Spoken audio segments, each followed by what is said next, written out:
Jai Gurudev. Welcome all. ரொம்ப நாளுக்கு அப்புறமா 5-6 மாசத்துக்கு அப்புறமா திருப்பியும் ஒரு செஷன் ஆரம்பிச்சிருக்கோம்.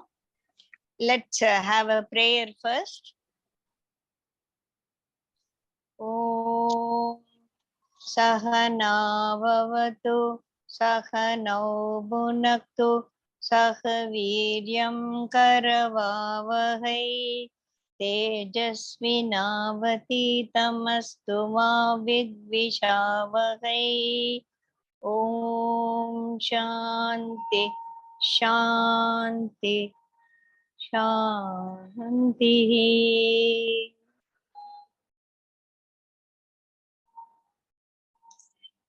இந்த பிரேயரோட உள்ள அர்த்தம் ஒரு நிமிஷம் நம்ம எல்லாம் சேர்ந்து ஒரு மகத்தான ஒரு நாலேஜ்குள்ள போறோம், கத்துக்க போறோம் சில விஷயங்கள்ல.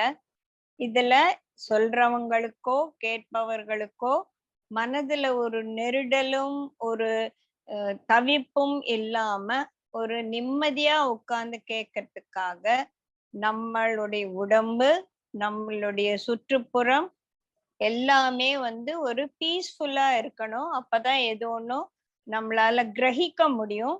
நம்ம பேசுறதையும் கேட்கறதையும் கிரகிக்க கூடிய ஒரு மனோநிலையை எனக்கு கொடு. என்னுடைய சூழ்நிலைகள் நான் இந்த கேட்டு முடிக்கிற மட்டும் எந்த விதமான ஒரு தடுமாற்றங்களோ டிஸ்டர்பன்ஸோ இருக்கக்கூடாது அப்படின்னு சொல்லிட்டு அந்த பகவானை வேண்டிக்கிட்டு நம்ம ஆரம்பிக்கிறோம். நம்ம பாகவதத்தை ஒரு கையில எடுத்திருக்கோம். பாகவதம்ன்றது ஒரு பெரிய நம்ம இந்த சுகர் மில் எல்லாம் பெரிய ஒரு கொப்பரையில வெல்லம் காய்ச்சுவாங்க இல்லையா, பெருசா இருக்கும். இந்த ரூமை விட 4 மடங்கு பெருசா இருக்கும். அந்த மாதிரி பாகவதம் அந்த கொப்பரையில இருக்கிற ஒரு வெல்லம் மாதிரி பாகவதம் அதை விட பெருசு இருந்தா அந்த ஓரத்துல இருக்கக்கூடிய ஒரு துளி மேல ஒரு ஈ உட்கார்ந்ததுன்னு வச்சுக்கோங்களேன். அந்த ஈயின் கால்ல எவ்வளவு ஒரு இது ஒட்டிக்கும், எவ்வளவு ஒரு அந்த சக்கரை பாகோ அந்த வெல்லமோ ஒட்டிக்குமோ அவ்வளவுதான். நான் அதுலயும் கொஞ்சம் ஈ கூட கிடையாது, கொசுன்னு வச்சுக்கலாம். அவ்வளவுதான் நம்மளால கிரகிக்க முடிஞ்சது. இந்த 5 மாசம் படிச்சு ரொம்ப சிறுபிள்ளத்தனமா அந்த 5 மாசம் படிச்சு இத்தினோண்டே ஒரு பெரிய இதுவா நினைச்சு நான் ஆரம்பிச்சிருக்கேன்.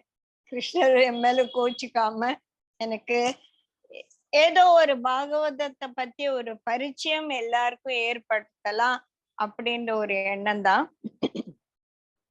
இப்ப எந்த ஒரு ஒரு ஸ்கிரிப்சர்ஸும் ஒரு நூல் எடுத்துட்டானா அது யார் எழுதினது, யாருக்காக எழுதினது, அதுல என்ன எழுதிருக்கு, அதனால எனக்கு என்ன பிரயோஜனம், அனுபந்த சதுஷ்டம் அப்படின்னு சொல்லிட்டு இந்த 4 விஷயங்கள். இது நம்ம சும்மா ஏதோ ஒரு ஸ்டோரி புக் எடுத்தா கூட பின்னால இருக்க அந்த பிளர்ப் படிப்போம் இல்லையா, இதுல என்ன எதை பத்தி கதை அப்படின்னு.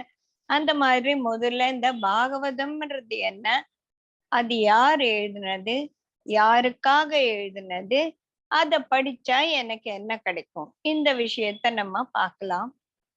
பாகவதம் என்பது பகவானை பற்றியது. முதல்ல நமக்கு பகவானை பத்தியே நமக்கு சரியா தெரியல, ஏதோ நம்ம கொஞ்சோண்டு தெரிஞ்சிருக்கோம். அத பத்தி உனக்கு நல்ல தெரிவிப்பதற்காக ஏற்பட்ட ஒரு புராணம் பாகவத புராணம். 18 புராணங்கள்ல ஒண்ணு இது. இதை எழுதியவர் வேதவியாசர்.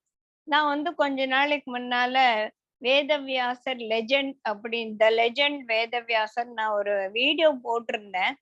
அதை அதை பார்த்திருந்தீங்கன்னா நிறைய விஷயங்கள் உங்களுக்கு புரிஞ்சிருக்கும். ஆனா அது போட்டு ரொம்ப நாள் ஆச்சு. அதுல இருந்து எனக்கு தேவையான சில விஷயங்கள்ல சொல்றேன். வியாசர் பகவான் அப்படின்றது யாரு அப்படின்னா, அவர் பேரு கிருஷ்ணா.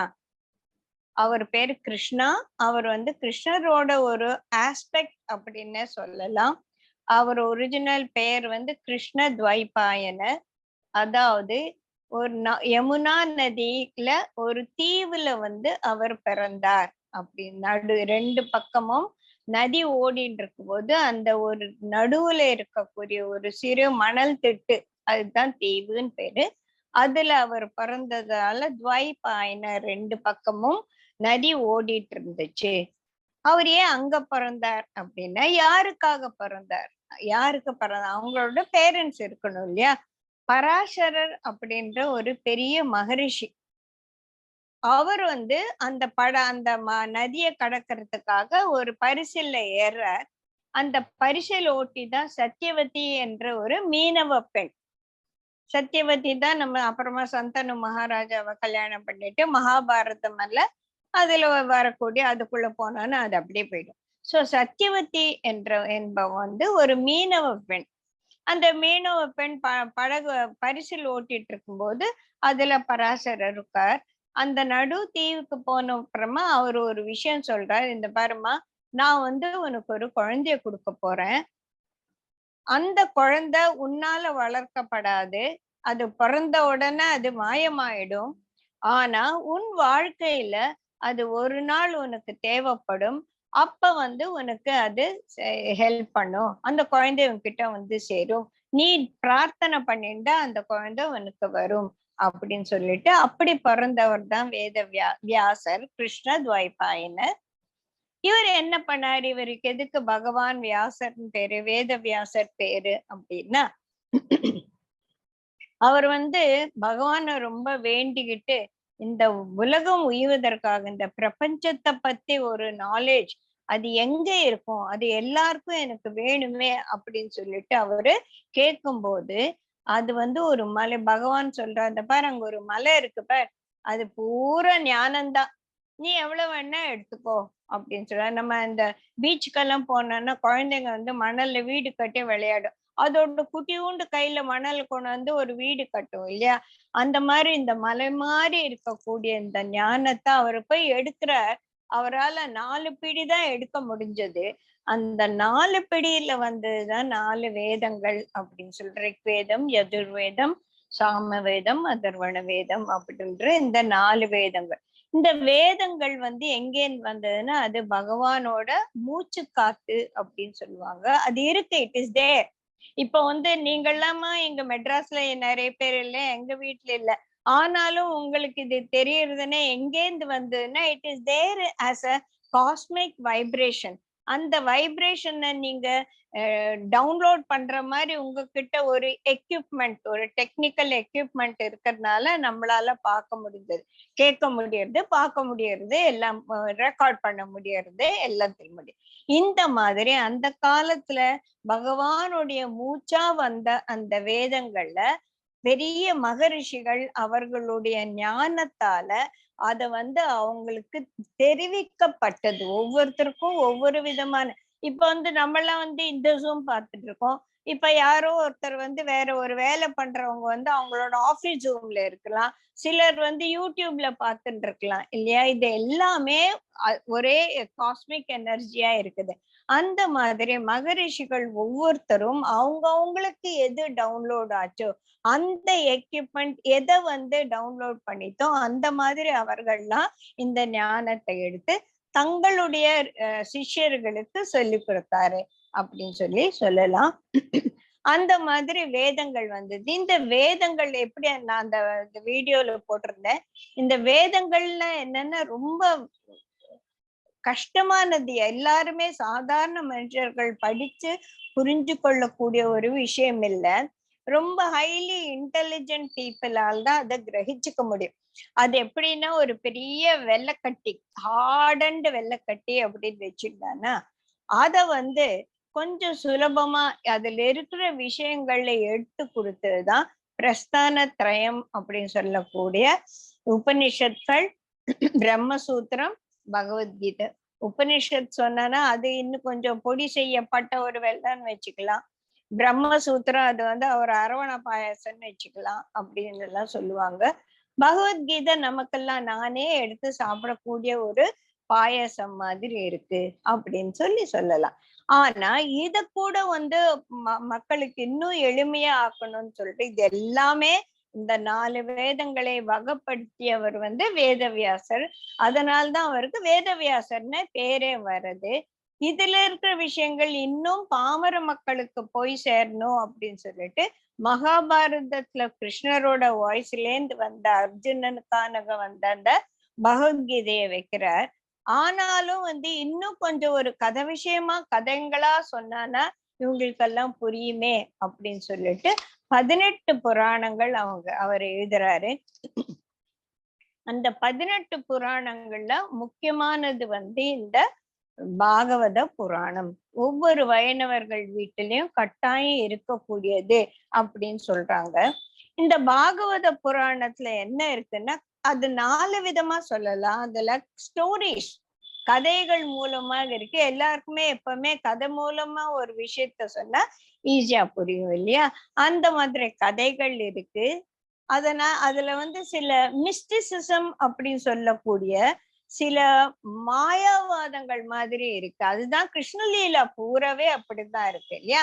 அது சாதாரண ஒரு குழந்தை இதெல்லாம் செய்யுமா அப்படின்னு சொல்லிட்டு நம்ம கேள்வி கேட்கிற மாதிரி ஒரு மாயத்தனமான விஷயங்கள் இருக்கு. இதை தவிர அதுல நிறைய மதிப்பு, இது படிக்கிறதுல நிறைய வேல்யூஸ் இருக்கு. அதை தவிர தத்துவங்களும் இதுல நிறைஞ்சிருக்கு. 18 புராணங்கள்ல முக்கியமானது பாகவதம். பாகவத புராணம் ஒண்ணு படிச்சா 18 புராணங்களுடைய விஷயங்களும் தெரியும் அப்படின்னு சொல்லுவாங்க. இந்த பாகவதத்தை பத்தி பாகவத மகாத்மியம் அப்படின்றதே ஸ்கந்த புராணத்துல இருக்கு. அதுல நிறைய ஸ்லோகங்கள் இந்த பாகவத புராணத்துல படிக்கிறதுனால உண்டாகக்கூடிய ஒரு நன்மைகளை பத்தி நிறைய பேசியிருக்காங்க. அத கொஞ்சம் நம்ம சுருக்கமா பார்க்கலாம். ஒவ்வொருத்தரும் ஒரு ஹையஸ்ட் நாலேஜ் என்ன அப்படின்னு தெரிஞ்சுக்கணும்னா இந்த பிரஸ்தான திரயத்தை படிக்கணும். அது முடியலன்னா நம்ம பாகவதத்தை என்ன படிக்கணும் அப்படின்னு. பாகவதம்ன்றது 18,000 ஸ்லோகங்கள் கொண்டது. 12 சாப்டர்ஸ், ஸ்கந்தங்கள் அப்படின்னு பேரு. 12 ஸ்கந்தங்களா இருக்கு. 18,000 ஸ்லோகங்கள் இருக்கு. இது யார் படிக்கிறது? எங்க அக்காவோட சம்பந்தி 12வது வயசுல இருந்து இந்த 80-80+ கூட தினமும் படிச்சிருக்காங்களா. எனக்கு அதெல்லாம் எப்படின்னு காம்ப்ரிஹெண்ட் பண்ணவே முடியல. நான் அப்ரேஜ் ஃபார்ம் படிக்கிறதுக்கே 5 மாசம் ஆச்சு. அதுவும் ஒன் பார்ட், அதுல 1% தான் நம்ம படிச்சது. சரி, பாகவத புஸ்தகம் வாங்கிக்கலாம் அப்படின்னு சொல்லிட்டு எங்க ஹஸ்பண்ட் சொன்னாரு, நீ இங்கிலீஷ்ல படிக்கிற, எனக்கு இங்கிலீஷ்லாம் வேண்டாம், எனக்கு தமிழ்ல படிக்கணும், அப்பதான் எனக்கு ஒரிஜினலா இருக்கும் அப்படின்னு சொன்னாரு. சரி போங்க, உங்களுக்கு எங்க தமிழ் புக்கு கிடைக்கும் வாங்கிக்கோங்கன்னா அகஸ்மாத்தா அவர் ரோட்ல போகும்போது ஒரு பேம்ப்ளெட் கிடைக்குது, தமிழ் பாகவதம் அப்படின்னு. அடடா அப்படின்னு நான் சொல்லி நாங்களும் வாங்கிட்டோம். எங்க அக்கா டாக்டர் சுதந்திரா அக்காவுக்கு சொன்னா, ஐயோ எனக்கு ஒரு காப்பி வாங்கினா வாங்கினா ஃப்ரெண்ட்ஸ் எல்லாம் எல்லாருமே ஆன்லைன்ல புக் பண்ணி வாங்கினோம். அது வந்த அன்னைக்கு போய் கிரி ட்ரேடிங்ல வாங்கினா, சார் வண்டி கொண்டு வந்திருக்கீங்களா? வண்டியா எதுக்குன்னு? இது தூக்கின்னு போறதுக்கு அப்படின்னா. ஏன்னா அது தூக்கவே முடியல. அதை தூக்கணும்னு தூக்கி எனக்கு முதுகு வலி வந்துடும், போன முதுகு வலி ஓடி வந்துடும் போல இருக்கு. அவ்வளோ ஹெவியா இருக்கு. அதெல்லாம் எப்படி வச்சுன்னு படிக்கிறாங்களோ தெரியல.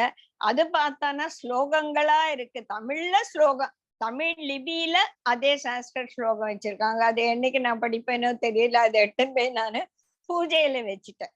ஓகேயா? சோ எப்படி என்ன பாகவதம் படிக்கணும் அப்படின்னு சொல்லிட்டு முயற்சி செஞ்சதுல நான் எடுத்துக்கொண்ட சில விஷயங்கள். இந்த பாகவதம் படிக்கிறதுனாலயோ அதை கேட்கறதுனா, இப்ப 10 மணிக்கு ராத்திரி உட்காந்து எல்லாரும் கேட்டுட்டு இருக்கோம்னா, இத கேட்கறதுக்கே நிறைய ஜென்மங்கள்ல எத்தனையோ புண்ணியம் பண்ணியிருந்தாதான் இத காதால கேட்கக்கூடிய ஒரு இதுவானா நமக்கு கிடைக்கும் அப்படின்னு சொல்லிட்டு பாகவத மகாத்மையில சொல்லியிருக்காங்க. இதை கேட்கலாம், படிக்கலாம். படிச்சு கேட்கிற யாரோ ஒரு உபன்யாசமோ ஏதோ நடந்துட்டு இருக்க இடத்துக்கு ஏற்பாடு பண்ணலாம். சில சமயத்துல பாகவத சப்தாகன்னு ஏற்பாடு பண்ணுவாங்க. ஏற்பாடு பண்ணவங்க உட்கார்ந்து கேட்காம முடியாம போகலாம். ஏற்பாடு பண்ணிட்டு அவங்க போயிடும். ஆனா அந்த மாதிரி ஏற்பாடு பண்றவங்களுக்கு கூட மிகவும் புண்ணியம். சரி, அங்க மைக் செட் வைக்கிறதுக்கு, லைட் போடுறதுக்கு சிலர் உட்கார்ந்து இருக்கணும் இல்லையா? அவர் இருந்தா தானே மைக் இருக்கும். அந்த மாதிரி இருக்கவங்களுக்கு கூட புண்ணியம் அப்படின்னு சொல்றது. அப்பெல்லாம் ஒரு நிமிஷம் நினைச்சு பாருங்க, நம்ம எல்லாம் எவ்வளவு புண்ணியம் பண்ணிருக்கோம் இல்லையா? நம்ம இந்த 10 மணிக்கு உட்கார்ந்து இந்த பாகவதம் கேட்கறதுக்குன்னா நமக்கு ஒரு கொடுப்பினை இருக்கு. பாகவதம் படிச்சாலோ கேட்டாலோ அதுக்கு ஏற்பாடு பண்ணாலோ அதற்கான ஒரு இது பண்ணும்போது 100 1000 கோதானம் பண்ண ஒரு புண்ணியம் கிடைக்கும் அப்படின்னு சொல்லி சொல்றாங்க. இந்த மாதிரி நிறைய விஷயங்கள் இதுல இருக்கு. ஒவ்வொரு வைணவரும் படிக்க வேண்டியது. படிக்காட்டாலும் வீட்டுல வச்சிருக்கணும் அப்படின்னு சொன்னா. அப்ப வைஷ்ணவர் தானே, நான் சைவ, நான் வந்து ஸ்மார்ட் தான், எனக்கு அதெல்லாம் அப்படி கிடையாது. வைணவர்கள் விஷ்ணுவை பூஜிப்பவர்கள் வைணவர்கள் அப்படின்னு மட்டும் கிடையாது. எவன் ஒருவன் மற்ற உயிர்களுக்கு வாயாலேயோ மனதாலேயோ உடலாலேயோ ஒருவித சங்கடத்தை ஏற்படுத்தாமல் இருக்க தன் வாழ்க்கையை நடத்துபவன் அவன்தான் வந்து வைஷ்ணவர். அப்ப நம்ம எல்லாம் அந்த வேலை தானே செஞ்சுட்டு இருக்கோம். அப்பெல்லாம் நம்ம எல்லாமும் வைஷ்ணவர்கள்னாலே நற்குணம் உள்ளவர்கள் அப்படின்னு சொல்லிட்டு வச்சுக்கலாம். சோ நம்ம எல்லாம் படிக்கணும். இந்த மாதிரி ஒரு சந்தர்ப்பம் கொடுத்த அந்த பகவான் கிருஷ்ணருக்கு நம்ம ஒரு பெரிய நமஸ்காரத்தையும் நம்மளோட பிரேயரையும் சொல்லிடலாம்.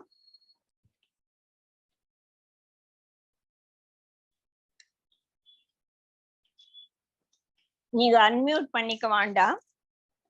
நான் சொல்றத நீங்களும் ஒரு தடவை சொல்லி பாருங்க. ஒரு ஸ்லோகம் படிச்சா கூட நான் ஓடி வந்துடுவேன் அப்படின்னு சொல்லிட்டு பகவான் இங்க வந்து ப்ராமிஸ் பண்ணிருக்காரு இல்லையா?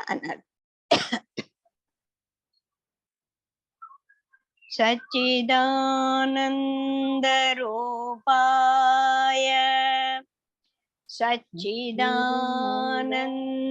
ரூபாய விஸ்வ உற்பத்யாதி ஹேதவே விஸ்வ உற்பத்யாதி ஹேதவே தாபத்ரய விநாசாய ஸ்ரீ கிருஷ்ணாய வயம் நமஹ. தாபத்ரய விநாசாய ஸ்ரீ கிருஷ்ணாய வயம் நமஹ. யாரு கிருஷ்ணர்? அவர் வந்து சச்சித் ஆனந்த ரூபாய, அவரோட உருவமே சத்தியம் சித்தம் அண்ட் ஆனந்தம். சத்தியம்னா he is the only thing truth, இருப்பது ஒன்றுதான், அது வந்து கிருஷ்ணர். சித்து எல்லாம் அந்த சித்தத்துல எல்லாருடைய சித்தமாகவும் சிதாகாசமாகவும் இருப்பது அந்த கிருஷ்ண பகவான். அவர் எப்பேற்பட்டவர்? ஆனந்த ஸ்வரூபி சச்சிதானந்த ரூபாய விஸ்வ உற்பத்தி ஹேதவே. இந்த பிரபஞ்சம் பூரா அவர் படைத்தது, அந்த படைப்புக்கு காரணமாக இருந்தவரே. தாபத்ரயாதி விநாசய, என்னுடைய 3 விதமான தாபங்களையும் நாசம் பண்ணக்கூடியவர் அவர். யாரு? அப்பேற்பட்ட கிருஷ்ணா, உனக்கு நாங்கள் எங்களுடைய வணக்கங்களை தெரிவிக்கிறோம் அப்படின்னு சொன்னார். அது என்ன 3 விதமான தாபம் அப்படின்னா, அது நமக்கு வர கஷ்டங்களை எல்லாம் from the source, if you classify them, 3 source. ஒண்ணு மேஜர், இந்த உடலால வரக்கூடிய துன்பங்கள், அது போகணும். அப்புறம் நம்மளோட சூழ்நிலைகள், நம்ம வீட்டுல இருக்கிறவங்க, நம்ம இடம், ஏதோ இன்னைக்கு தண்ணி வரலன்னாலும் கூட ஒரு பெரிய பிரச்சனையா போயிடுறது இல்லையா? இந்த மாதிரி நம்ம சொல்லுவோம்ல, வியக்தி வஸ்து பரிஸ்திதி அப்படின்னு சொல்லி, மனிதர்கள் பொருள்கள் அண்ட் நம்ம இருக்கக்கூடிய ஒரு நமக்கு ஏற்படக்கூடிய சிச்சுவேஷன்ஸ், இதனாலதான் நமக்கு பிரச்சனைகள் வருதே. இந்த விதமான பிரச்சனைகளால வரக்கூடிய தாபங்கள், கஷ்டங்கள். மூன்றாவதாக ஏனே தெரியாது, எப்பவோ செஞ்ச கர்மமோ, என்ன கர்மம் செஞ்சேனோப்பா எனக்கு இந்த மாதிரி ஒரு பிரச்சனை வருது அப்படின்னு, எதற்காக I don't deserve it at all but still I get it அப்படின்னு. the agony is due to unknown sources. அது எங்கேருந்து ஏன் எனக்கு இந்த மாதிரி வந்து, எதுக்குடா எனக்கு வந்து போன் மேரோ டிப்ரெஷன், நான் என்ன பாவம் பண்ண தெரியாது. தெரியாத ஒரு சோர்ஸ்ல இருந்து ஒரு பிரச்சனை வரும்போது அது வந்து நமக்கு ஒரு தாபத்தை ஏற்படுத்துது. இந்த மாதிரியாக இருக்கக்கூடிய 3 விதமான தாபங்களையும் போக்கக்கூடியவனே உனக்கு நமஸ்காரம் அப்படின்னு சொல்லி.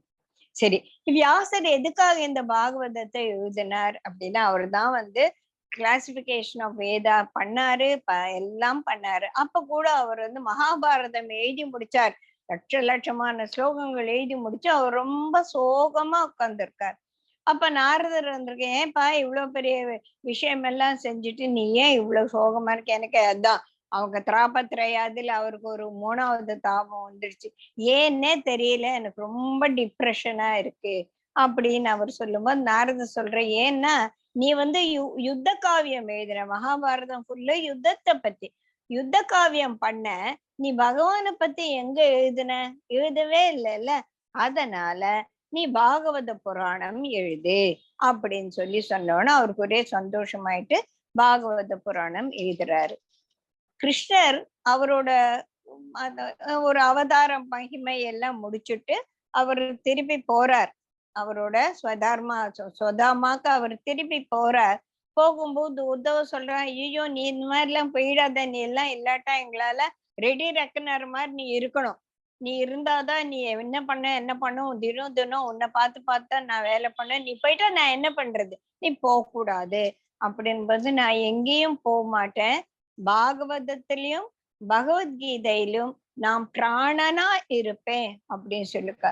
சோ பாகவதத்தை நம்ம கையில எடுத்தோம்னா, பகவத்கீதையை கையில எடுத்தோம்னா யார கையில பிடிச்சிட்டு இருக்கோம், நம்ம பகவானையே ஏந்தின்னு இருக்கோம் இல்லையா? சோ இந்த பாகவதம் எப்படி வந்தது, அதுக்கு ஒரு அழகான ஸ்லோகம் இருக்கு, அதையும் பார்த்துடலாம். கிருஷ்ண ஸ்வதாம உபகதே தர்ம ஞான ஆதிபிஹி சஹ காலௌ நஷ்டாதிருஷ்ட ஹேதவே புராணாக அர்கஹ அதுனா உதிதாக. கிருஷ்ணர் ஸ்வதாமா கிளம்பி போயிட்டு உபகத்தே போனார், திரும்பி போயிட்டார். உபகத்தே அவர் போனோன்னு, ஐயோ அவர் இல்லாத இடத்துல நாங்க இருக்க மாட்டோம்னு தர்ம ஞானமும் அவரை பிடிச்சுன்னு பின்னாலேயே போயிடுது.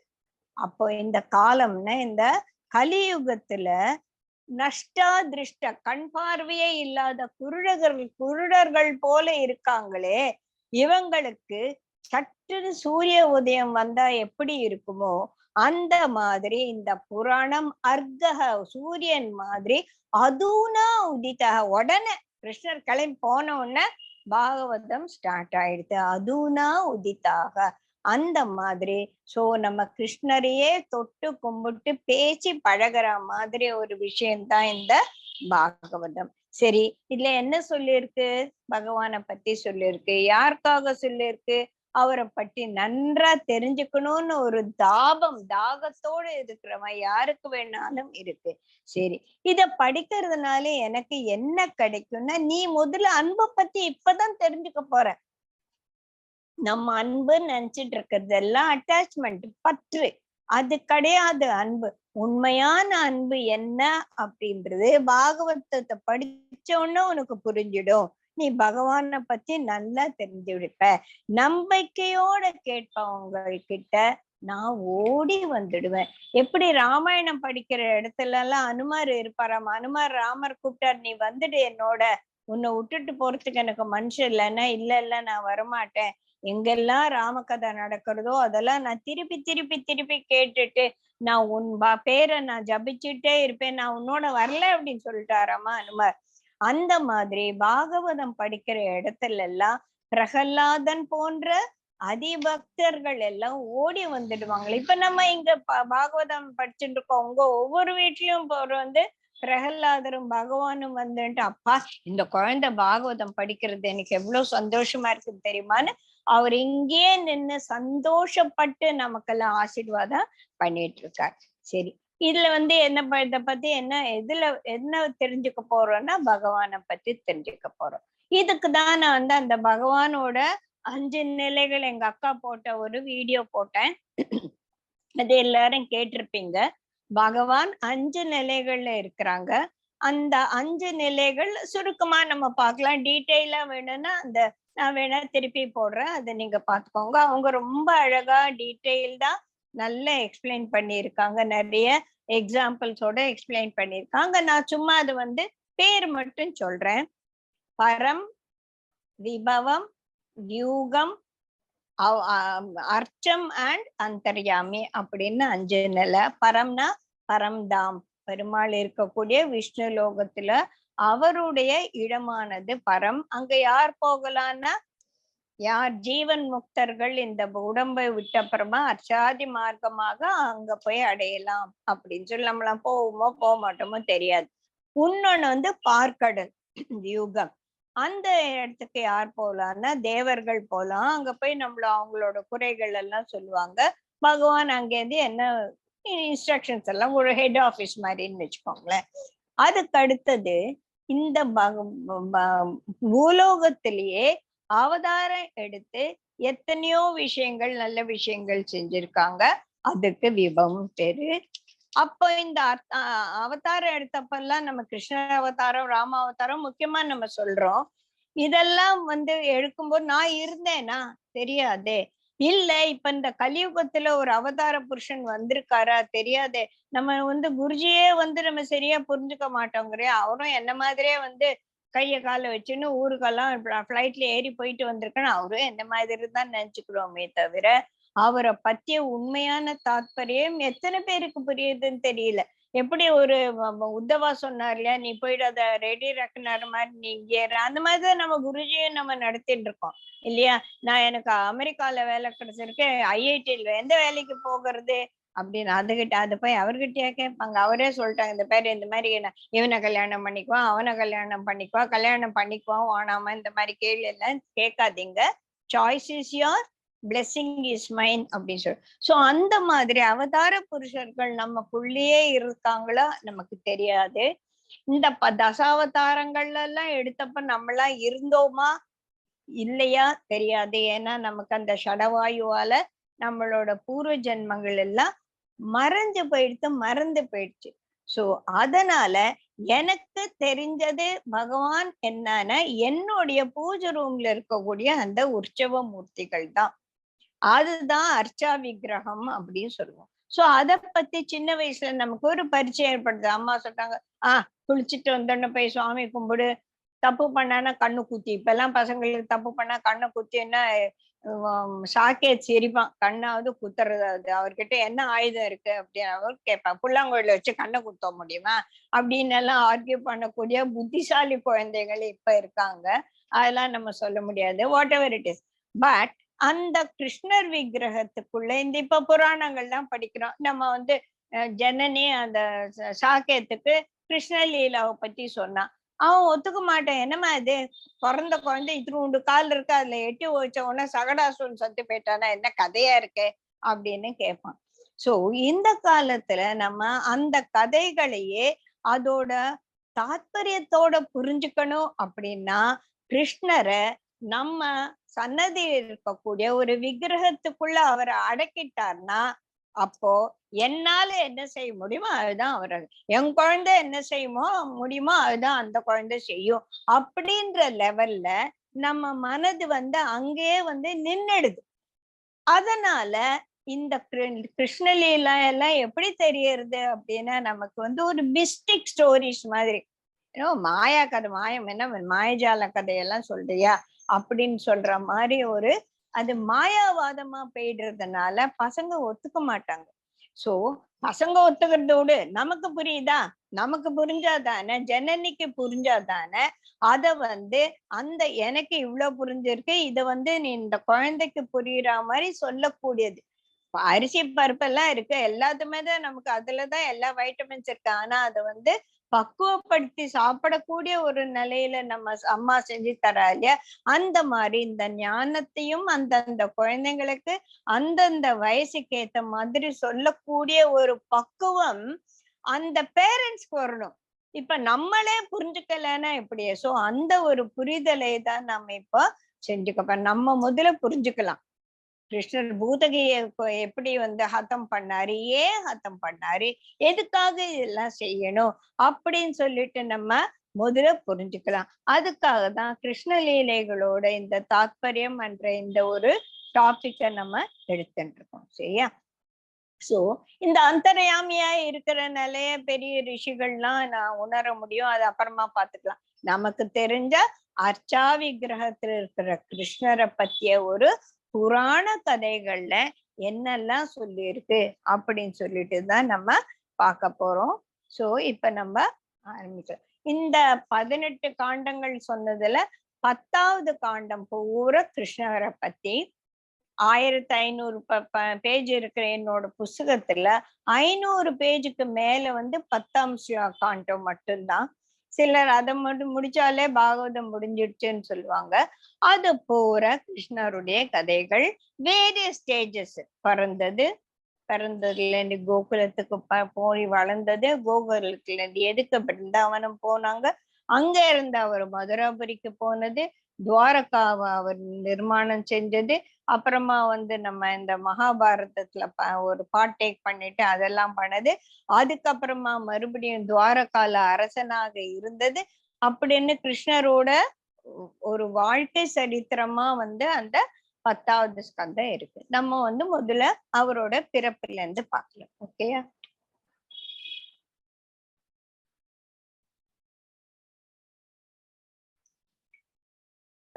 அவர் பிறந்தது வந்து ஒரு சத்திரிய குலத்துல, இல்லையா? வாமன அவதாரத்துல அவர் வந்து பிராமண குலத்துல பிறந்தார். கிருஷ்ணாவதாரத்துல சத்திர குலத்துல பிறந்தார். சத்திரிய குலத்துல பிறந்த கூட அவரை ராஜாவா இருந்தாரு இல்ல, கோகுலத்துல போய் மாட்டிடையனா வளர்ந்தார்.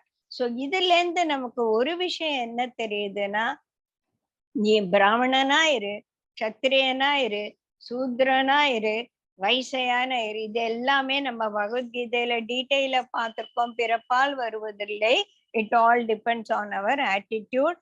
எதுவுமே குறைவானது இல்லை அப்படின்று நமக்கு புரிய வைக்கிறதுக்காகவே பகவான் வாமனனாக பிராமன் குலத்திலையும் சத்திரியனாக அரசு குலத்திலையும் மறுபடியும் யசோதையன் அப்படின்ற ஒரு இடையர் குலத்திலையும் போய் இருந்தாரு. சோ இந்த குலங்கள் எல்லாமே பெருமையை அடைகிறது அப்படின்ற ஒண்ணு, எதுவுமே ஒன்றுக்கு ஒன்று தாழ்ந்தது அல்ல அப்படின்னு சொல்லிட்டு நமக்கு புரியுது.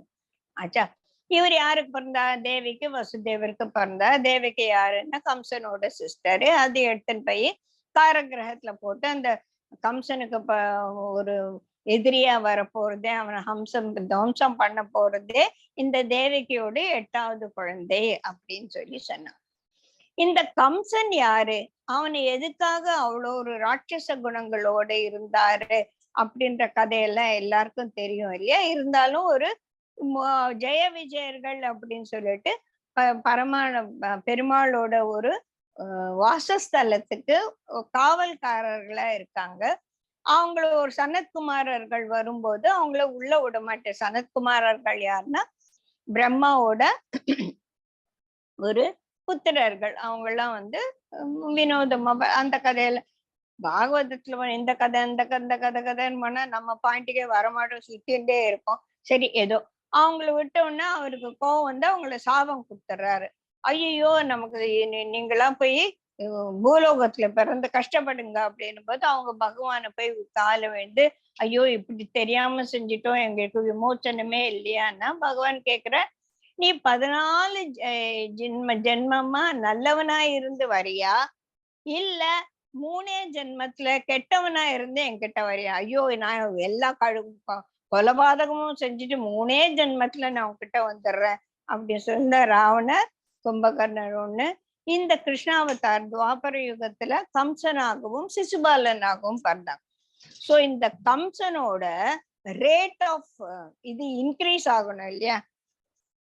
ஒருத்தனுக்கு வந்து அவனை வந்து தூக்குல போடணும்னு அப்படின்னு அவனுக்கு வந்து ஒரு ஜட்ஜ்மெண்ட் வந்தா அவ்வளவு கொலபாதகம் பண்ணிருக்கணும் அவன், இல்லையா?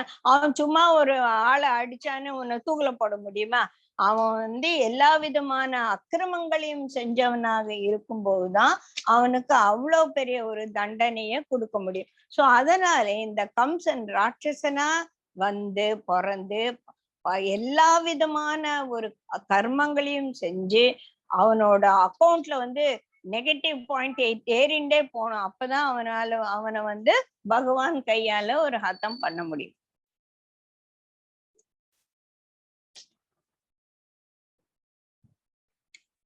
சோ இதுல வந்து முதல்ல 8வது குழந்தையா அவன் தங்கைக்கு பிறக்க போறதுதான் உனக்கு சத்ருவா வரப்போறான் அப்படின்னு அசரீரி கேக்குறது.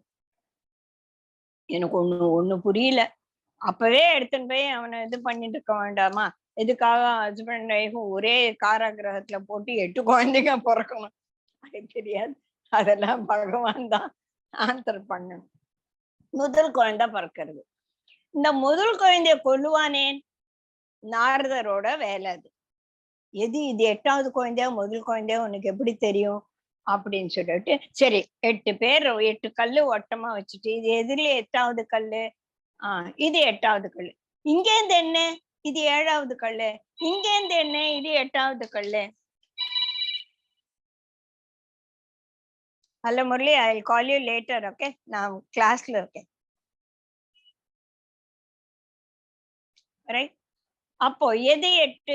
இந்த ஒரு சின்ன கணக்கு புரியாதா? டேய், இது முதல் குழந்தைன்னா இது முதல் குழந்தைதான், இது எப்படி 8வது குழந்தையா இருக்க முடியும்? அந்த மாதிரி எல்லாம் ஆர்கியூ பண்ணவே இல்ல. கம்சன் முட்டாள் மாதிரி ஒத்துண்டான். ஏன்னா இங்கேயே பகவானோட மாயா அவனை யோசிக்க விடாம மனதை மூடிடுறது, அந்த மூளைய மழுங்க செஞ்சிடுறது. அதனால இந்த 8 குழந்தைங்களையும் தூக்கி தூக்கி அடிச்சு கொன்னாதானே அவனோட பாவ கணக்கு ஏறும் இல்லையா? சோ அந்த பாவ கணக்கை சீக்கிரம் ஏத்துறதுக்காக பகவான் பண்ணக்கூடிய நாடகங்கள் தான் இதெல்லாம். அந்த 8 குழந்தைங்களை ஏன் பிறந்தாங்க அது வேற கதை. அந்த கதைக்குள்ள நம்ம போக வேண்டாம் இல்லையா? அது 8 ரிஷிகளோ வாட் எவர் இட் இஸ், அந்த 8 குழந்தைங்களும் பிறந்தார். சரி, கிருஷ்ணர் பிறக்கிறார். நம்ம வீட்டுல ஒரு குழந்தை பிறந்தான்னா முதல்ல என்ன பார்ப்போம்? அது கை கால்லாம் சரியா இருக்கா, கண்ணு நல்லா தெரியுதா, கால் நீட்டமா இருக்கா அப்படின்னு பாப்போமா இல்லையா? பிறந்த குழந்தை சங்க சக்கரத்தோடையும் நாமத்தோடையும் ஒரு பட்டு பீதாம்பரத்தோட பிறந்த என்னடா குழந்தை இப்படி பிறந்திருக்குன்னு யோசிக்க மாட்டா ஒரு அம்மா? யோசிக்கல பாருங்க. தேவகி வசுதேவருக்கு தெரியவே இல்லை, அது பகவான்னு தெரிஞ்சிருச்சு. அப்பவே இந்த அப்பா நீ பகவானா இங்கே எங்களுக்கு இங்கேயே முக்தி கொடுத்துட்டு அப்படின்னு கேட்கலாமா இல்லையோ? ஏன் கேட்கல? அது மறுபடியும் அந்த கிருஷ்ணரோட மாயை, தன்னோட ஒரிஜினல் உருவத்தை காட்டிட்டு மறைஞ்சிடுற.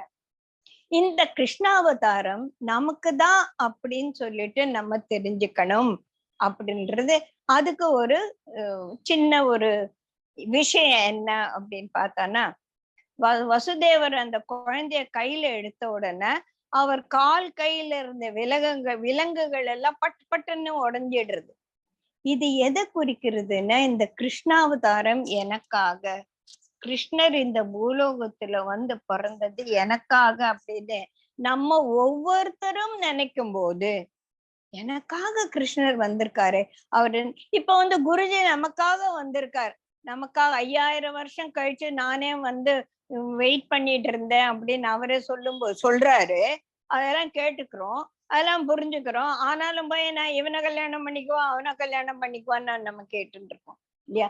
அதே மாதிரி கிருஷ்ணரையும் போயிட்டு நான் எனக்கு பிஎஸ்சி கிடைக்கும், நான் படிக்கணுமா, நான் பிஏ படிக்கணுமா, நான் டீச்சர் ஆகணுமா, நான் டாக்டர் ஆகணுமான்னு கேட்கறத விட்டுட்டு இந்த டீச்சர் ஆறுது, டாக்டர் ஆறுது, படிக்கிறது, கல்யாணம் பண்ணிக்கிறது, வீடு கட்டுறது, கார் வாங்குறது, இதெல்லாம் வாழ்க்கையில நடக்கும்.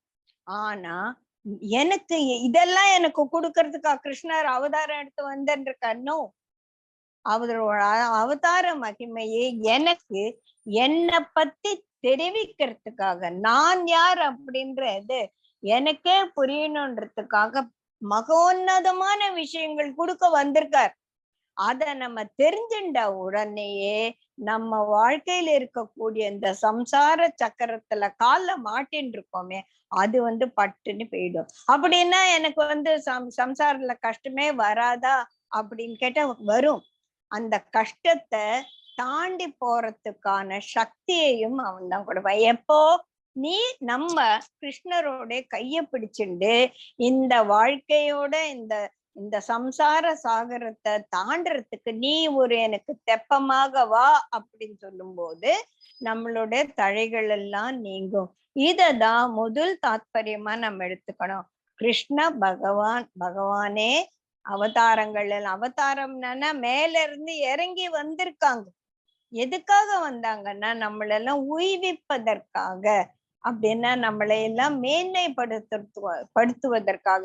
எனக்கு காரோ பங்களாவோ நிலம் புலன்களோ கொடுப்பதற்காக, அதெல்லாம் நீ சம்பாரிச்சுக்கோ, உனக்கு சாமர்த்தியத்தை கொடுத்துட்டேன்ல, அதெல்லாம் நீ சம்பாரிச்சுக்கோ. நல்ல பொண்டாட்டி வேணும், என் பொண்டாட்டி கெட்டவளா இருக்கேன், என்னோட சண்டை போட, இதெல்லாம் very very small things, infinitesimally small when you compare it with the பவசாகரம். இந்த ஜென்மம், மிருத்யு, ஜரா, வியாதி அப்படின்ற 4 துன்பங்கள் இருக்கு இல்லையா, அந்த துன்பங்களோட கம்பேர் பண்ணும்போது இதெல்லாம் பெரிய விஷயமே கிடையாது. அந்த துன்பங்களையே துடைப்பதற்காக தாபத்திரயாதி விநாசாய நான் வந்திருக்கேன், புரியுதா? அந்த மாதிரி பகவான் எதற்காக அவதாரம் எடுத்தார், எனக்கும் அந்த பகவானுக்கும் என்ன சம்பந்தம்? பகவத்கீதை வாழும் வாழ்க்கையை சொல்லு, ஆர்ட் ஆஃப் லிவிங் அப்படின்னு சொல்லுவா. பாகவதம் என்ன நான் புரிஞ்சுக்கிட்டு இதற்கு மேல என்ன அப்படின்னு ஒரு ஆன்ம வழியில போறதுக்கான பாதையை சரி பண்ணி கொடுக்கறது தான் இந்த பாகவதம். இத புரிஞ்சுண்ட உடனே நம்ம கையில இருக்கக்கூடிய, நம்மளை சுத்தி இருக்கக்கூடிய தலைகள் எல்லாம் தானாக போயிடும் அப்படின்றதுதான் முதல் விஷயம். புரியுதுங்களா? அதுக்கு அடுத்தது இன்னும் 2 மணி நேரம் பார்க்கலாம், 20 minutes இருக்கு. ஓகே, அதுக்கு அடுத்தது இவரு அஷ்டமியில பிறந்தார். நம்ம என்ன சொல்லுவோம், ராமர் நவமியில பிறந்தார், கிருஷ்ணர் அஷ்டமியில பிறந்தார். குருஜி சொல்லுவார், இந்த அஷ்டமி நவமி என்பது எல்லாமே இந்த 2 நாள்லயும் ரொம்ப கெட்ட நாட்கள்னு கிடையாது.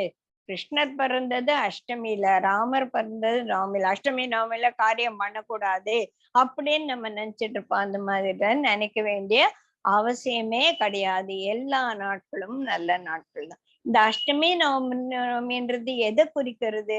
சந்திரனுடைய வேரியஸ் ஆஸ்பெக்ட்ஸ்.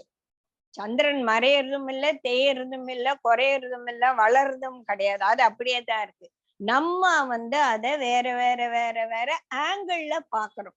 இப்ப நான் எப்படி பார்க்கும்போது நீங்க இப்படி இருக்கீங்க, நான் இதை எடுத்து எப்படி வைக்கும் போது என்னோட வேற ஆஸ்பெக்ட பாக்குறீங்க இல்லையா? அந்த மாதிரி நம்ம சுத்தி சுத்தி வர்றதுனால சந்திரனுடைய வேற ஆஸ்பெக்ட் நம்ம பாக்குறோம். அதுதானா? அதுக்கும் இதுக்கும் ஒரு சம்பந்தமும் இல்லையானா இருக்கு. Certain aspects are there. அந்த ஆஸ்பெக்ட தெளிவுபடுத்துறதுக்காக தான் கிருஷ்ணர் அஷ்டமியில பிறந்தார். இந்த அஷ்டமின்றது என்னன்னு, அஷ்டமின்னா 8, அது நமக்கு தெரியும் இல்லையா?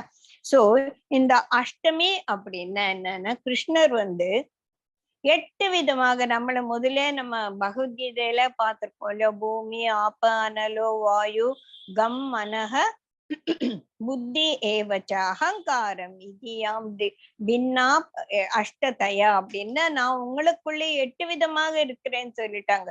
பஞ்சபூதங்களாகவும், மனம், புத்தி, சித்தமாகவும், அகங்காரமாகவும், நான் உனக்குள் நான் 8 விதமாக பிரிந்து இருக்கிறேன் அப்படின்னு சொல்லிட்டு பகவத்கீதையில சொல்லியிருக்காரு இல்லையா?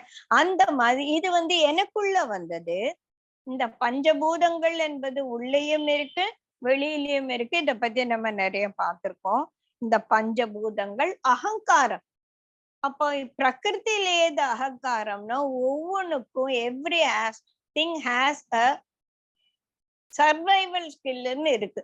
ஒரு கொசு கூட இப்படி அடிச்சானா அது பறந்து போறது தடைய நம்ம கிட்ட அடி வாங்கின்னு சாகுறதுதான் என்ன? இல்லவே இல்லை இல்லையா? சோ ஒரு சின்ன உயிராக இருந்தாலும் அதற்கு தன்னுடைய வாழ்க்கையை மேம்படுத்தி கொள்ளக்கூடிய ஒரு எண்ணம் இருக்கு. அந்த எண்ணத்துக்கே மூல காரணம் அகங்காரம் தான்.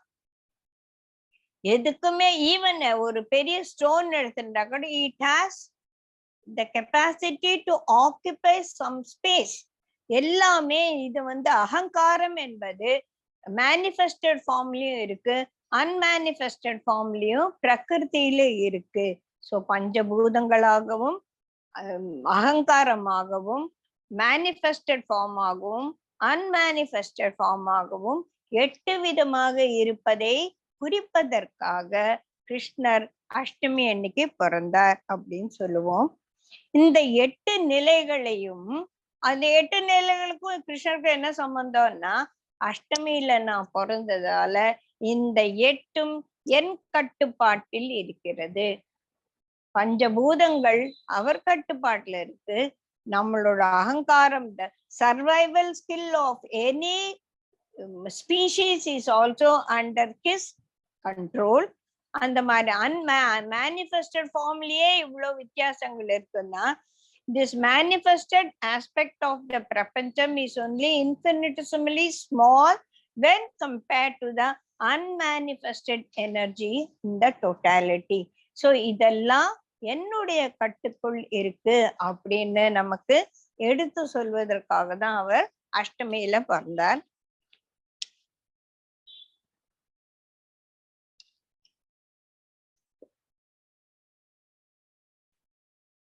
இதுல தேவகி வசுதேவர் ஜென்ம ஜென்மமா பெருமாளே நீதான் எங்களுக்கு குழந்தையா பிறக்கணும்னு வேண்டினாங்களாமா. சோ ஃபர்ஸ்ட் விருஷ்ணியா தேவகி இருக்கும் போதே கிருஷ்ணர் அவருக்கு குழந்தையா பிறந்திருக்கார். வாமன அவதாரத்துல அவருக்கு பேரண்ட்ஸா இருந்தவங்களும் தேவகி வசுதேவர்கள் தான். கிருஷ்ண அவதாரத்துல தேவகி வசுதேவர்கள் தான். கிருஷ்ணர் கடைசியில 12வது அத்தியாயத்துல கேண்டோல சொல்றாரு, பாரு நீ என்ன குழந்தையா பெக்கணும்னு நினைச்சுண்ட, நான் உனக்கு அருள் புரிஞ்ச, நீ எனக்கு குழந்தையா வந்த, நான் உனக்கு குழந்தையா வந்த, நீ என்ன ஒரு தாய்மையோட ஏத்துண்ட, இதெல்லாம் ரைட்டு, உன்னோட அன்பெல்லாம் நான் ஏத்துக்கிறேன். ஆனா இது பத்தாது. Contemplate on me to attain me. These are the words that are given in English aspect of the English translation of the Bhagavatam. இத நீ யோசி, என்ன பத்தி கான்டெம்ப்ளேட் ஆன் மீ. கான்டெம்ப்ளேட்னா என்னன்னா, நம்ம படிச்சோம் இல்லையா, ஸ்ரவண மனன நிதித்தியாசன் அப்படின்னு. இந்த பகவான் யார், இததான் நம்ம பண்ண போறோம். கிருஷ்ண லீலாவில இருக்கக்கூடிய ஒரு லீலைகளுக்கு பின்னால் இருக்கக்கூடிய தாத்பரியத்தை நம்ம புரிஞ்சுக்கிறது தான் இட் இஸ் கான்டெம்ப்ளேட்டிங் ஆன் த ஈஸ்வர தத்துவம். புரியுதா?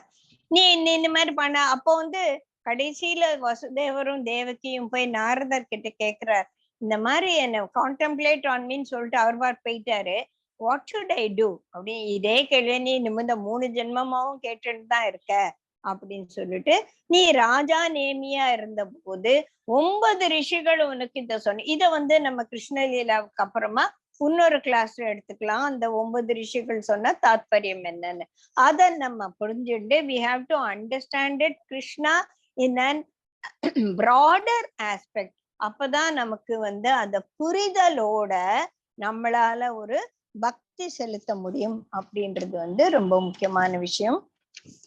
அடுத்தது அவர் கோகுலத்துக்கு எடுத்துன்னு போறாங்க இல்லையா. சோ யமுனா நதியில வெள்ளம் வந்துடுது. சோ வசுதேவர் அத ஒரு கூடையில அந்த பிறந்த குழந்தைய வச்சுன்னு போறார்.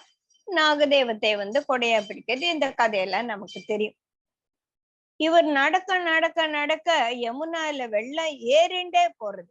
இது என்னடா இது இப்படி ஏறினா? கிருஷ்ணர் யோசிக்கிறார், ஐய இப்படி தண்ணி நீ மேல மேல வந்தானா எங்க அப்பா முழுகி போயிடுவார், அப்புறம் நானும் செத்து போயிடுவேன், அப்புறம் நான் காரியம் எதுவுமே நடக்காது அப்படின்னு சொல்லிட்டு, ஓஹோ உனக்கு என்ன ஸ்பரிசிக்கணும் அப்படின்னு முயற்சி பண்றியா அப்படின்னு தன்னோட குட்டி காலை கீழே வச்ச உடனே தண்ணி அப்படியே இறங்கிடுது அப்படின்னு சொல்லும். சரி, இது என்ன?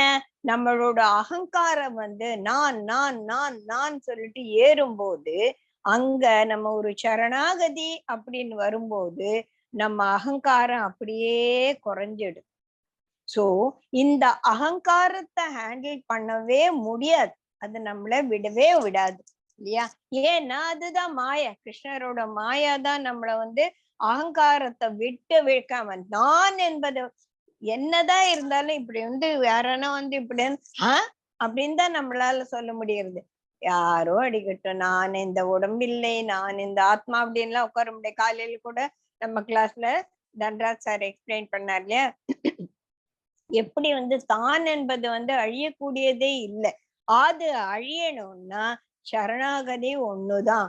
எப்படி யமுனா ஏறி ஏறி ஏறி போகும்போது லெவல் இன்க்ரீஸ் ஆக ஆக பகவானோட கால் ஸ்பரிசம் பட்ட உடனே கால் தண்ணி அப்படியே குறைஞ்சிடுது. அப்புறமா தான் வசுதேவர் போறார். இது 2வது விஷயம். இப்போ இவர் எதுக்கு கோகுலத்துல போய் வளர்ந்தார் அப்படின்னா, கோகுலம் அப்படின்னா கோனா பசு, அந்த பசுக்கள் எல்லாம் இருக்கக்கூடிய இடையர் குலத்துக்கு தான் கோகுலம் அப்படின்னு பேர். இது மேலெழுந்த வாரியாக நமக்கு புரியக்கூடிய ஒரு விஷயம்.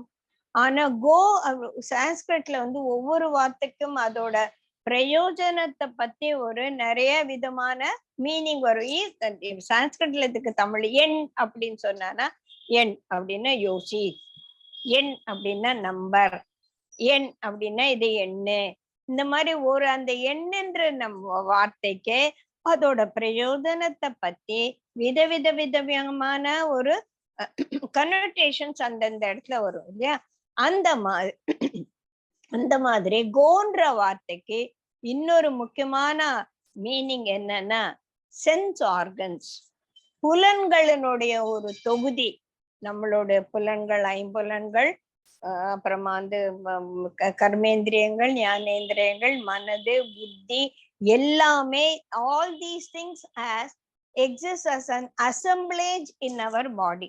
இந்த தொகுதி புலன்களின் தொகுதி மனது, அது கூட ஒரு விதமான இதுதான் இல்லையா. மனம், புத்தி, அகங்காரம் எல்லாத்தையும் சேர்த்துக்கிட்டு நம்மளோட 10 புலன்களும் சேர்ந்த ஒரு தொகுதி தான் இந்த உடல் என்பது. இந்த உடல் எதனால இயங்கிட்டு இருக்கு? நமக்குள்ள இருக்க உயிர். சாதாரணமா எல்லாருக்குமே உயிர் இருக்குன்னாதான் உடம்பு இயங்குது. இந்த உயிர்னா என்ன? மூச்சு.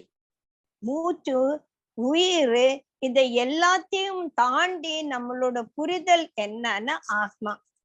இந்த ஆத்மா யாரு? அது வந்து ஈஸ்வர தத்துவத்தின் ஒரு ஆஸ்பெக்ட். சோ இந்த புலன்களின் கூட்டமான இந்த கோகுலத்தில் அவர் இருக்கிறார். எங்க இருக்கிறார்? இதயத்துல அங்குஷ்ட மாத்திரம் ஒரு இதய குகையில் இருக்கிறார் அப்படின்னு சொல்லி கேள்விப்பட்டிருக்கோம் இல்லையா.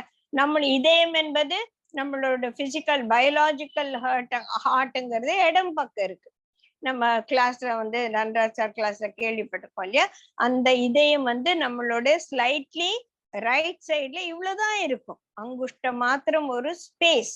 அந்த வாட்டர் கேட் எல்லாம் கிடையாது. அது இருண்ட இதய குகைன்னு பேரு. ஏன்னா அதை நம்ம ஏத்தி வைக்கல, அது மூடி வச்சிட்டோம். சூரிய வெளிச்சம் வீடு சுத்தி இருக்குன்னா எல்லா ஜன்னலையும் மூடிட்டு வெளிச்சமே இல்லை அப்படின்னா அந்த மாதிரிதான் நம்ம பண்ணிட்டு இருக்கோம். சோ இந்த ஆத்மாவாக நமக்குள்ள இந்த புலன்களின் தொகுதியில அவர் வந்து இருக்கார். அந்த மாதிரிதான் கோகுலத்துல கண்ணன் வளர்ந்தான். கோகுலத்துல கண்ணன் வளரும் போது எல்லோரும் அவனை வந்து ஒரு பிளே மேட்டர் தான் பார்த்தாங்க. யாருக்கன்னா வந்து அவர் பகவான் தெரிஞ்சதா? தெரியல. அந்த மாதிரிதான் இந்த புலன்களின் தொகுதிக்குள்ள இருக்கக்கூடிய நாம், நமக்குள்ள இருப்பது அந்த ஈஸ்வர தத்துவம் என்பது புரிஞ்சுக்கிறது இல்லை. அது புரியாம இருக்கிறதுக்கு காரணமும் அவனுடைய மாயா. பகவத்கீதையில சொல்லிட்டாங்களே, என்னுடைய மாயை வந்து கடத்தல் அறியது, நீ வந்து கடந்து போகவே முடியாது, அதுக்கும் என்னுடைய கருணை வேணும், என் கைய பிடிச்சுண்டாதான் இந்த தெப்பத்துல ஏறி நீ இந்த மாய நதியை நீ கடக்க முடியும் அப்படி சொல்லு. சோ இந்த மாயையிலிருந்து நம்ம விடுபடணும்னாலே இந்த கோகுலத்தில் வளரும் அந்த கண்ணனை நம்ம புரிஞ்சுக்கணும். அது வாட் இஸ் இட் அப்படின்னு சொல்லிட்டு அந்த ஈஸ்வர தத்துவத்தை நம்ம நல்ல மனதுல வாங்கிட்டு புரிஞ்சுக்கணும் அப்படின்ற ஒரு தாற்பயம் எதுலன்னு தெரியுதுன்னா கண்ணன் கோகுலத்துல வளர்ந்ததை பத்தி நமக்கு தெரியறது. ஓகேயா? சரி. இப்ப கோகுலத்துல அவர் கொண்டு வந்து விட்ட உடனே அங்க வந்து யசோதாக்கு ஒரு குழந்தை பிறந்திருக்கு. அந்த குழந்தைய எடுத்துன்னு போய் அவரை எடுத்துன்னு போயிட்டுறார். ஏன் அப்படின்னா அந்த குழந்தை பிறந்தது பெண் குழந்தை. இப்போ வந்து ஒரு தாயார் வந்து ஒரு குழந்தைக்கு பிரசவிச்ச உடனே அப்படியே ஒரு தூக்கம். ஒரு நிறைய பேர் நம்மளாமே எக்ஸ்பீரியன்ஸ் பண்ணியிருக்கோம். இல்ல நம்ம பொங்கலுக்கு குழந்தை பிறக்கும் போது அந்த பிறந்த உடனே எல்லாருக்குமே வந்து ஒரு எக்ஸ்ட்ரீம் டயர்சம்னஸ் வந்துருது இல்லையா. we have all experienced, right?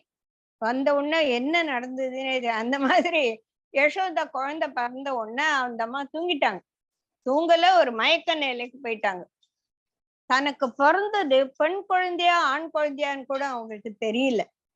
ஒரு சேடி சொல்றா, இல்ல நான் பார்த்தேன், பிறந்த உடனே நான் தான் எடுத்து துணியில சுத்தி வச்சேன், அது பொன் குழந்தைதான். எந்த துணியில் சுத்தி வச்சேன்? இதே துணி. அப்புறம் ஐயோ உள்ள ஆண் குழந்தை இருக்க.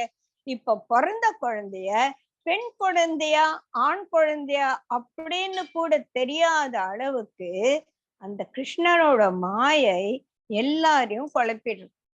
சோ இந்த ஒரு சின்ன விஷயத்துக்கே இவ்வளவு மாயாவாதியா இருக்கிற அவரு நம்ம எப்படிதான் புரிஞ்சுக்க முடியும் இல்லையா? சரி, அந்த பெண் குழந்தைய எடுத்துன்னு போறாங்கல்ல, எடுத்துன்னு போயிட்டு அது அதான் மாயா அப்படின்னு அவரோட மாய சக்தி தான் அந்த பெண் குழந்தையா பறக்கிறது அப்படின்னு சொல்லுவாங்க. அது போய் கம்சன் கிட்ட இந்த குழந்தைய 8வது குழந்தை இது அப்படின்னு சொல்லும் போது அதை தூக்கி போட்டு அது எஸ்கேப் ஆகி போயிடுறதுன்னு வச்சுக்கோங்க. போற குழந்தை பேசாம போக வேண்டியதல்ல. உன்னை கொல்றதுக்காக கிருஷ்ணரா பிறந்தாச்சு, அவன் வளர்ந்துட்டு இருக்கா. சும்மா இருக்க வேண்டிய அட்ரஸ் எல்லாமா சொல்லுவாங்க. அது கோகுலத்துல வளர்ந்துட்டு இருக்குன்னு சொன்ன உடனே எதுக்கு சொல்லணும்? What is the need? சொல்ல வேண்டாமே. நான் போடா போடா அப்படின்னு சொல்லிட்டு நீ போயிருக்க வேண்டியது தானே. எதுக்கு? உன்னை கொல்றதுக்காக? நான் இல்ல 8வது குழந்தை, அது பிறந்தாச்சு, அது உன் கண்ணுல மண்ணை தூவிட்டு அதை எடுத்துன்னு போயிட்டாரு எங்க அப்பா. எடுத்துன்னு போய் அது கோகுலத்துல சுகமா வளர்றதுன்னு சொன்னதுனால தானே நீ இத்தனை ராட்சசர்களை அனுப்ப வேண்டிய ஆயிடுச்சு இல்லையா? பேசாம இருக்கலாமோ இல்லையோ? What is the need? சும்மா இருக்காம. ஏன் அப்படின்னா இந்த ராட்சசர்கள் எல்லாம் யாரு? ஏதோ ஒரு ஜென்மத்துல ஏகத்துக்கு யாகமும் யஜ்ஞமும் பண்ண ரிஷிகள். யாக யஜ்ஞம் பண்ணி கூட பகவானுக்கு நீ யாகம் பண்ணு, யஜ்ஞம் பண்ணு, என்ன வேணா பண்ணு, அதெல்லாம் ஏன் பண்ற? உனக்கு முக்தி கிடைக்கணும்னு. டேய், நீ எவ்வளவு முயற்சி பண்ணாலும் நீ முக்தி உனக்கு கிடைக்காது. ஒரு டீச்சர் சொல்லி தராம உனக்கு கெமிஸ்ட்ரி புரியாது, பிசிக்ஸ் புரியாது, கம்ப்யூட்டர் டிபார்ட்மெண்ட் கம்ப்யூட்டர்ல கையில எடுத்தா அது என்ன ஏதுன்னே தெரியல, ஒரு கம்ப்யூட்டர் பர்சனல் அது நமக்கு எக்ஸ்பிளைன் பண்ணோம் இல்லையா? அந்த மாதிரி நீ என்னதான் கஷ்டப்பட்டாலும் நீ யாக யஜ்ஞம் பண்ண, இதெல்லாம் உபாதின்னு பேர். I don't want you to follow any principle to come to me. You come to me. நீ என்கிட்ட வா. நீ அவர் அம்மா கிட்ட குழந்தை போகணும்னா நான் அழகா ட்ரெஸ் பண்ணின்னு போனாதான் எங்க அம்மா இருக்கு, நான் போய் மேக்கப் போட்டுன்னு அப்புறமா அம்மா. Not necessary. நீ குப்பையாவும் மண்ணாவும் சகதியில ஆடிட்டு அப்படியே போ. அம்மா என்னக்காக காத்துன்னு இருக்கா? நீ வரணும் தான் காத்துன்னு இருக்கா. அந்த மாதிரி பகவான் நீ என்ன வேணா, நீ எவ்வளவு குப்பையா வேணா இரு, நீ என்கிட்ட வா, நான் உன்னை சுத்தம் பண்றேன். நீ எதுக்கு கஷ்டப்படுற? நீ கஷ்டப்பட்டு என்னால எல்லாமே முடியுன்றா. சரி பண்ணிக்கோ, பண்ணிண்டே இரு அப்படின்னு இந்த ரிஷிகள் எல்லாம் யாகமும் யஜ்ஞமும் ஜென்ம ஜென்மமாக பண்ணி இவருக்கு ரொம்ப பிடிச்சது. ஐயோ, இந்த பசங்க எல்லாம் எவ்வளவு அழகா ஞானத்தை புரிஞ்சுட்டு இருக்காங்களே, இவங்களுக்கு முக்தி கொடுக்கணுமே. ஆனா இவங்க இவ்வளவு புண்ணியம் சம்பாதிச்சு வச்சிருக்காங்களே, யாகமும் யஜ்ஞமும் பண்ணி, இதெல்லாம் என்ன பண்றது? சொர்க்கத்துக்கு அனுப்பணும், அவங்களுக்கா சொர்க்கம் வானாங்கிறாங்க. அப்ப என்ன பண்ணணும்? இவங்களுக்கு அந்த பாவங்களை செய்ய வச்சு அந்த பாசிட்டிவ் எல்லாம் நெகட்டிவ் ஆக்கி நல்லிஃபை பண்ணி தானே நான் எடுத்துக்கணும். அதனாலதான் அவர்கள் எல்லாம் ராட்சசர்களா கிருஷ்ணர் கையால ஒரு முக்தி அடைந்தாங்க அப்படின்னு சொல்லிட்டு. இது நான் நிறைய எங்க அக்கா கிட்ட எல்லாம் கேட்டேன். அவங்களுக்கெல்லாம் முக்தி கிடைச்சதா, ராட்சசர்களும் முக்தி கிடைச்சதான்னா அது ஒரு விதத்துல இந்த மாதிரி ஒரு எக்ஸ்பிளனேஷன் எனக்கு கிடைச்சது. இன்னொரு விதத்துல ராட்சசனா இருந்தா எப்படி பகவான் கையில ஹதமான உன்ன நம்ம ராவணர் கும்பகர்ணன் இவங்க விஷயம் வேற. ஆனா எல்லா ராட்சசர்களுக்கும் முக்தி கிடைச்சதா அப்படின்றது ஐ டோன்ட் நோ.